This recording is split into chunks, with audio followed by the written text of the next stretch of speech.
네, 여러분, 우리는 계속해서 지난 12월 한 달간 고린도전서 13장 말씀을 통해서 사랑에 대해서 살펴보고 있습니다. 아무리 방언을 하고 예언을 하고 자기 몸을 내어줄지라도 사랑이 없으면 아무 소용이 없다라고 하였습니다. 또한 사랑은 용서하는 것이고, 사랑은 시기하지 아니하는 것이고, 사랑은 성내지 아니하는 것이다 라고 하였습니다. 그 외에도 이 고린도전서 13장에는 사랑에 대해 많이 나옵니다. 그러나 이 고린도전서 13장은 단순히 사랑에 대해서 설명하는 것이 아닙니다. 제가 고린도전서 13장 처음 다룰 때 말씀드렸지만 전후 문맥을 보면 사도 바울이 은사가 무엇인지에 대해서, 은사에 대해서 가르쳐주는 그 메시지 안에 이 고린도전서 13장이 들어있다라고 말씀드렸습니다. 그래서 은사와 함께 이 말씀이 진행되고 있음을 잊어버리지 말아야 합니다. 은사만 따로 띄워놓고 보게 되면 성경의 진짜 의미를 파악하지 못한 채 잘못 이해할 수 있게 되기 때문입니다. 오늘 본문 이 마지막 부분도 마찬가지입니다. 우리는 고린도전서 13장 하면 앞서 1절에서 7절까지만 많이 기억하고 찬양 가사로도 고백을 합니다. 그리고 이제 마지막 13절에 그런즉 믿음, 소망, 사랑 이 세 가지는 항상 있을 것인데 그 중에 제일은 사랑이다 라는 것만 기억을 합니다. 오늘 본문 8절에서 12절까지는 대부분의 사람들이 그냥 스쳐 지나가게 됩니다. 그러나 오늘 이 시간을 통해서 이 안에 어떤 의미, 하나님 우리에게 무엇을 말씀해 주는지 함께 살펴보도록 하겠습니다. 자, 먼저 8절 말씀 보니까 사랑은 언제나 떨어지지 아니하되 예언도 패하고 방언도 그치고 지식도 패하리라 라고 되어 있습니다. 자, 지금 바울은 사랑과 은사를 비교합니다. 사랑과 은사를 비교하는데 사랑은 언제까지나 떨어지지 않는다라고 합니다. 사랑은 영원하다라는 것이죠. 사랑은 영원한데 나머지 은사들, 대표적인 오늘 본문의 세 가지를 언급하고 있습니다. 예언, 방언, 지식, 이런 것들은 결국에 패한다라고 합니다. 영원하지 않다라는 것이죠. 한시적이라는 것입니다. 그래서 이 영원하지 않은 것, 한시적인 걸, 이걸 지금 바울은 영원한 사랑과 함께 비교하고 있는 것입니다. 자, 그렇다면 사랑은 영원하고 은사는 영원하지 않다라고 하는 그 기준이 무엇이겠습니까? 무엇을 근거로 사랑은 영원하다라는 것과 은사는 영원하지 않다라는 것이 구분이 되어지는 것일까요? 그 기준이 무엇이냐 하면 바로 예수 그리스도의 재림입니다. 사랑이 영원하다라는 것은 예수 그리스도께서 재림한 이후에도 영원히 유효하다라는 것입니다. 그런데 은사들은 한시적이다라는 것은 예수님이 재림하시고 나면 그 은사들은 더 이상 유효하지 않다라는 것입니다. 예수 그리스도의 재림 이후에는 더 이상 그 은사들은 의미가 없게 됩니다. 예언도 의미 없게 됩니다. 방언도 더 이상 의미가 없게 됩니다. 지식도 더 이상 의미가 없게 됩니다. 그런데 고린도 교회 성도들이 지금 어떠하다라는 겁니까? 예수님이 재림하시면 이제 더 이상 의미가 없어질 예언, 방언, 지식, 이러한 은사들을 마치 영원한 가치가 있는 것처럼 여기면서 거기에 목을 매고 있다라는 것입니다. 영원하지 않은 것, 한시적인 은사들인데 그것을 가지고 있는 사람들을 부러워하고 또 그것을 가지고 있는 나는 나 자신을 우월하게 여기면서 은사로 인해서 오히려 그 교회 안에 분열이 생기고 갈등이 생기고 또 그것으로 인해서 누군가를 지적하고 그것으로 인해서 누군가를 판단하고 있었다라는 것입니다. 사도 바울은 은사가 전부인 줄 알고 살아가는 고린도 교회 성도들을 보며 안타까워하고 있는 것입니다. 너희들이 그렇게 자랑하고 있는 예언이나 방언이나 지식이나 다른 어떤 은사들 가지고 하나님 나라까지 갈 수 있겠느냐? 예수님 오시면 그거 다 아무것도 아니다 라는 것입니다. 은사가 전부가 아닌데 은사가 전부인 양 착각하고 그것만을 위해서 살아가는 인생처럼, 그것만을 위해서 신앙생활하는 사람처럼 보이는 이 고린도 교회 성도들의 모습이 참으로 안타까웠던 것입니다. 9절 10절 말씀 보니까 우리는 부분적으로 알고 부분적으로 예언하니 온전한 것이 올 때에는 부분적으로 하던 것이 패하리라 라고 말씀하고 있습니다.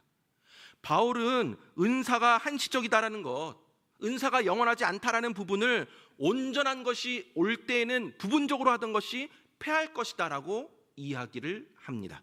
여기서 온전한 것이 온다라는 것이 무엇을 의미하겠습니까? 바로 예수 그리스도이십니다. 온전하신 예수 그리스도가 이 땅 가운데 오시면 온전하지 않았던, 부분적으로만 알고 부분적으로만 예언하던 그 모든 것들이 다 패한다라는 것입니다.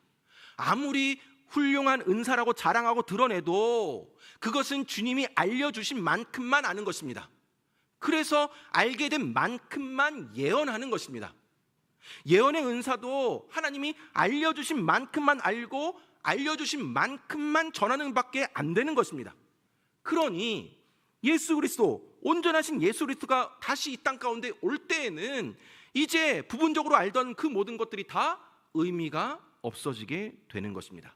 이것이 바로 은사가 가지고 있는 한계입니다. 그것이 온전하지도 않고 그것이 모든 것을 알게 해주는 것도 아니고 그것이 주님 올 때까지 영원한 가치로서 우리에게 완전함을 만들어주는 것도 아니다라는 것입니다.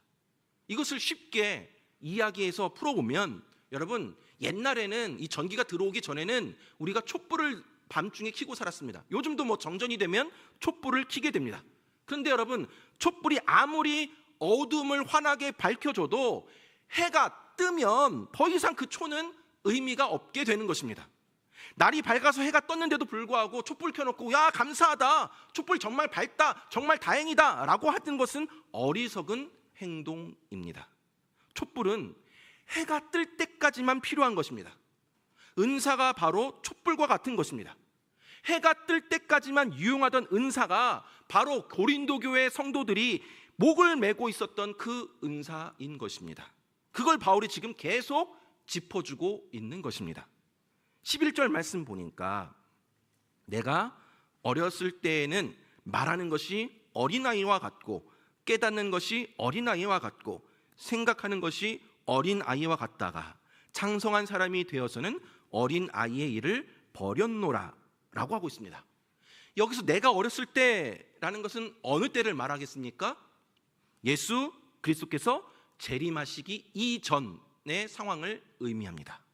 그때에는 은사를 대하는 고린도 교회 성도들의 모습이 마치 어린아이와 같이 깨닫는 것이 어린아이와 같고 생각하는 것이 어린아이와 같답니다.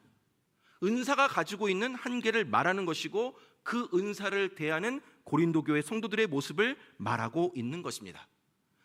은사를 어린아이처럼 이기적으로 나를 위해서 나를 자랑하려고, 나를 높이려고, 나의 우월함을 증명하려고 자기 중심적으로 사용하고 있었던 것입니다.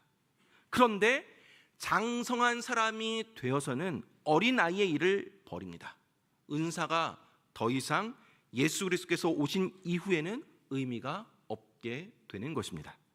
사랑하는 여러분, 지금 우리는 8절에서 11절까지 말씀을 살펴보았습니다. 그런데 다 동일한 메시지를 전하고 있습니다. 은사는 주님 오실 때까지만 한시적으로 필요하다라는 것입니다. 그렇다면 왜 주님 오실 때까지만 필요한 이 한시적이고 영원하지도 않은 이 은사들을 주셨을까? 그럼에도 불구하고 주셨을 때에는 이유가 있다라는 것이죠. 12절 말씀 보겠습니다. 10절 말씀 보니까 우리가 지금은 거울로 보는 것 같이 희미하나 그때에는 얼굴과 얼굴을 대하여 볼 것이요 지금은 내가 부분적으로 아나 그때에는 주께서 나를 아신 것 같이 내가 온전히 알리라 라고 하고 있습니다. 또 바울이 지금과 그때를 비교하고 있습니다. 그럼 지금은 무엇입니까? 예수님이 재림하시기 전을 말하는 것입니다. 그럼 그때는 무엇을 의미하겠습니까? 예수님이 재림하실 때, 그러니까 재림 이후의 상황을 말하는 것입니다. 자, 예수님이 재림하시기 전에는 거울로 보는 것 같이 희미하답니다. 여러분, 이때 당시의 거울은 오늘날의 그 거울과 너무나도 다릅니다. 당시의 거울은 노시나 청동을 깨끗하게 열심히 닦아서 광을 내서 그것을 얼굴로 비춰보는 것이었습니다. 그러니까 놋거울이 아무리 선명해서 내 얼굴을 정확하게 보는 것처럼 여길지 몰라도 여러분, 그것은 부분적으로 아는 것이다 라는 이야기입니다. 부분적으로 알기 때문에 희미하다라는 것이죠. 아직 실체를 대면하여 본 것이 아니기 때문에 희미하다라는 것입니다. 그런데 그것이 전부다라고 생각을 하고 있다라는 것입니다. 예수님의 재림 전에 은사를 가지고 자랑질하던 고린도 교회 성도들의 모습이 딱 이렇다라는 것이죠. 그럼 여기서 지금은 거울을 보는 것과 같이 희미하다라는 것을, 이 희미하다라는 그 헬라어의 언어에서 나오는 단어가 에니그마, 수수께끼라는 단어입니다. 즉 우리가 수수께끼와 같은 존재다라는 것입니다.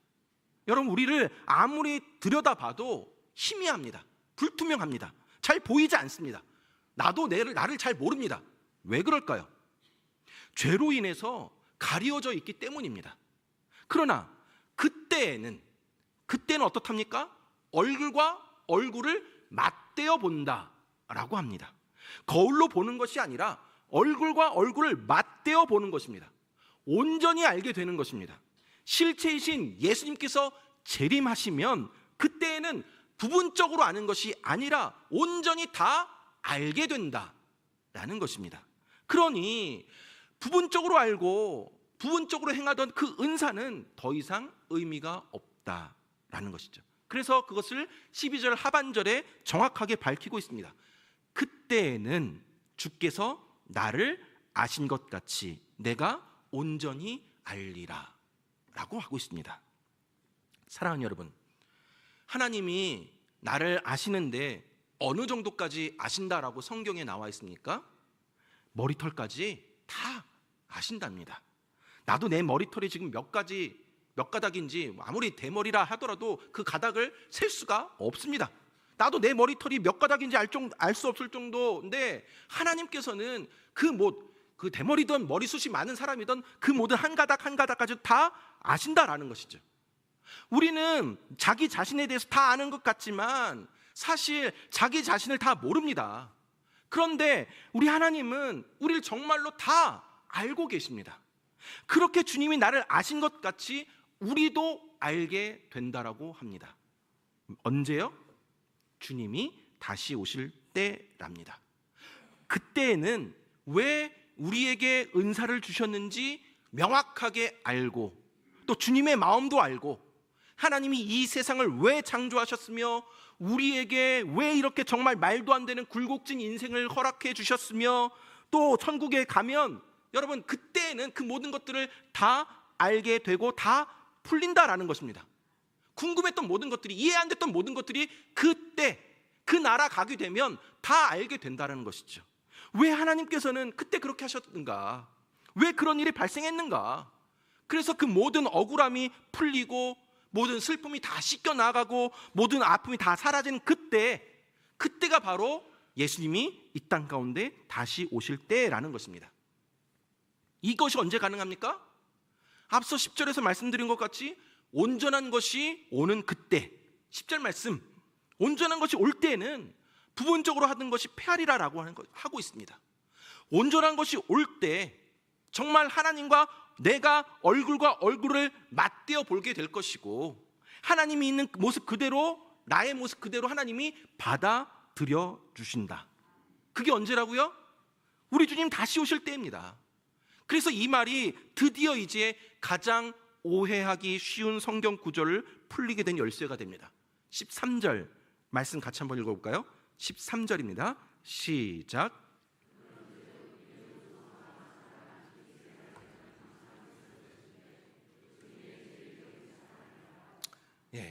보편적으로 이 믿음, 소망, 사랑 이 세 가지는 항상 있을 것인데 그 중에 제일은 사랑이다라고 하는 이 부분을 믿음과 소망도 큰 은사이지만 사랑이 더욱더 큰 은사다라고 설명을 합니다.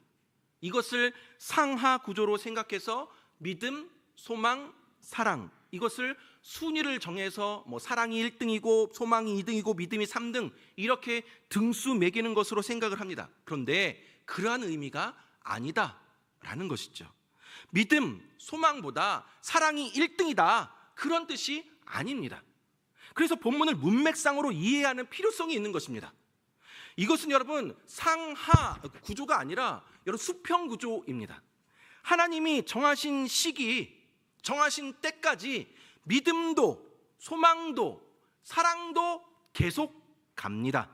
그런데 천국을 들어가게 되면, 예수님 다시 이 땅 가운데 오게 되면 믿음과 소망은 더 이상 있을 필요가 없다라는 것이죠. 구원에 이르는 믿음, 저 천국 바라보며 살았던 소망인데 이미 천국 갔는데 무슨 믿음이 필요하고 무슨 소망이 필요하겠는가라는 것입니다. 완벽한 믿음과 완벽한 소망이 이루어진 곳이 바로 천국입니다.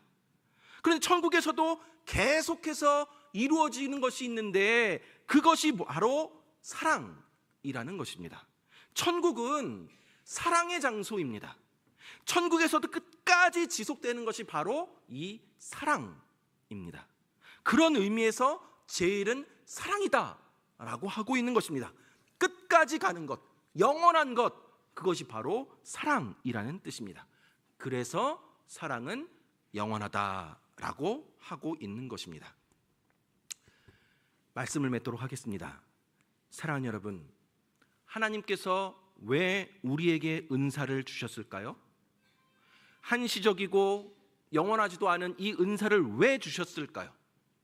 그리고 왜 사람마다 각각 다른 은사를 주셨을까요? 그것은 사랑할 수 없는 우리가 이러한 은사들을 가지고 서로 사랑하도록 하기 위해서입니다. 나는 할 수 없으니 주신 은사를 가지고 형제를 돕고 때로는 보호하고 때로는 기다려주면서 사랑을 만들어가라라는 것입니다. 그런데 고린도 교회 성도들은 물론이고 오늘날의 우리들은 하나님이 사랑을 만들어내도록 주신 이 은사들을 가지고 내가 이런 사람이야, 나는 이런 은사를 가졌어 라면서 어깨에 힘이 들어가고 자기의 우월함을 드러내고 있다라는 것입니다. 사실 이 12월 연말에 고린도전서 13장의 이 사랑에 대해서 설교를 진행하면서 우리 영주동부교회 공동체 안에 올해는 물론이고 내년에도 정말 사랑이 더욱더 풍성해지기를 기대하는 마음이 있었습니다. 우리 성도님들이 진짜 서로를 사랑하고 용서하고 시기 질투하지 아니하고 참고 인내하고 성내지 않기를 바라는 마음이 있었습니다. 그런데 이 사랑에 대해서 살펴보면 살펴볼수록 점점점 제 자신을 돌아보게 되었습니다. 앞에서 성도들에게는 사랑을 해야 한다라고 설교를 하지만 정작 나는 그 사랑을 제대로 하지 못하고 있음을 깨닫게 되었습니다. 하나님이 이 영주 동부교회의 양떼들을 사랑하고 또 먹이라고 또 돌보라고 저를 보내주셨는데 우리 성도님들을 사랑으로 돌보지 못한 것 같아서 너무나도 죄송합니다. 여러분, 우리는 사랑해야 되는 것 알고 있습니다. 너무나도 많이 들었습니다. 또 사랑을 하려고 노력도 합니다. 그러나 사실 우리에게는 그런 사랑을 할 만한 능력이 없음을 깨닫게 됩니다. 이제 좀 사랑해보려고, 이제 좀 저 사람 좀 용서해보려고, 이제 좀 시기 질투하지 않으려고, 이제 좀 성내지 않으려고, 참고 인내하려고 하지만 번번이 실패하는 모습들이 있습니다. 인간의 의지나 노력으로 사랑하는 것 한계가 있습니다.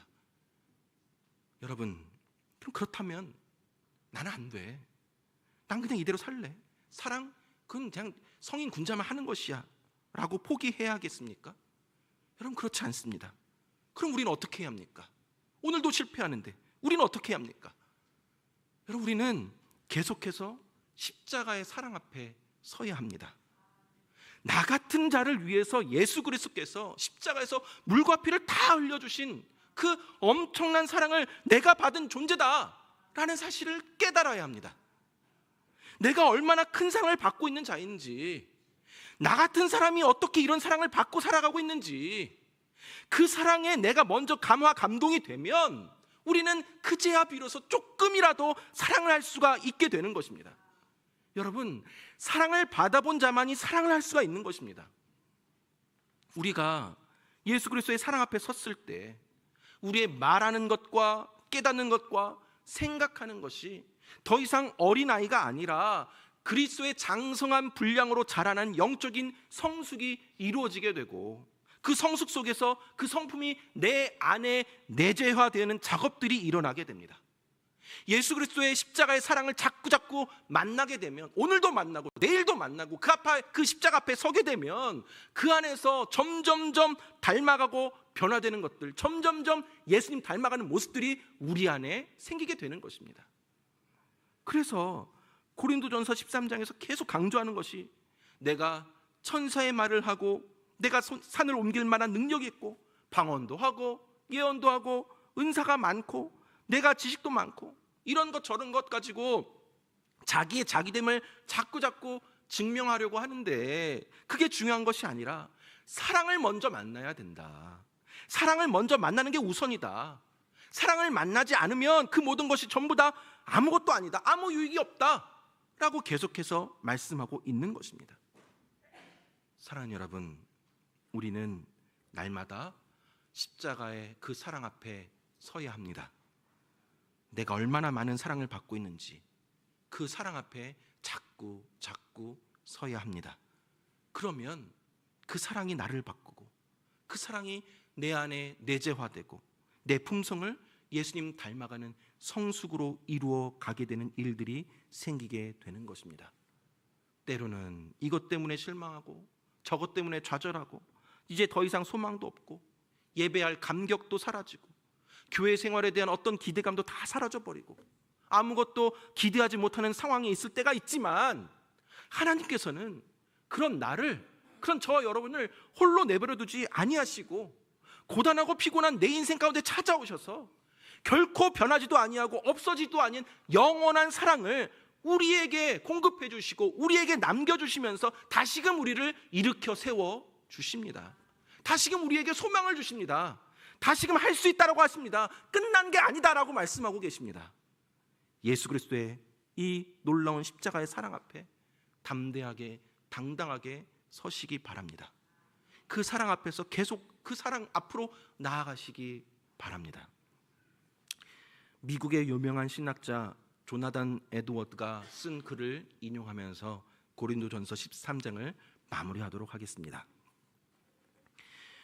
우리는 열심을 다하여 이 성령의 복된 사랑의 열매를 맺도록 구해야 합니다. 우리는 그것이 우리 마음에 넘치도록 구해야 합니다.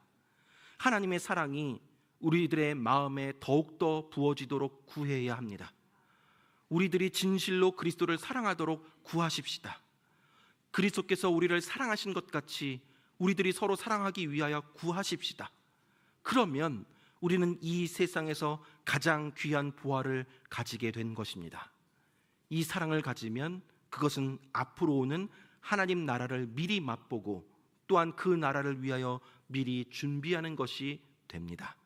왜냐하면 하나님의 나라는 사랑의 나라이기 때문입니다. 사랑하는 여러분, 하나님의 사랑이 우리 마음 가운데 부어지도록 계속 구하시기 바랍니다. 그리스도께서 우리를 사랑하신 것 같이 우리도 서로 사랑하기를 바랍니다. 그리하여서 이 땅에서의 우리의 삶이 사랑의 나라인 천국을 미리 맛보고 준비하는 삶이 되기를 주님의 이름으로 축원합니다.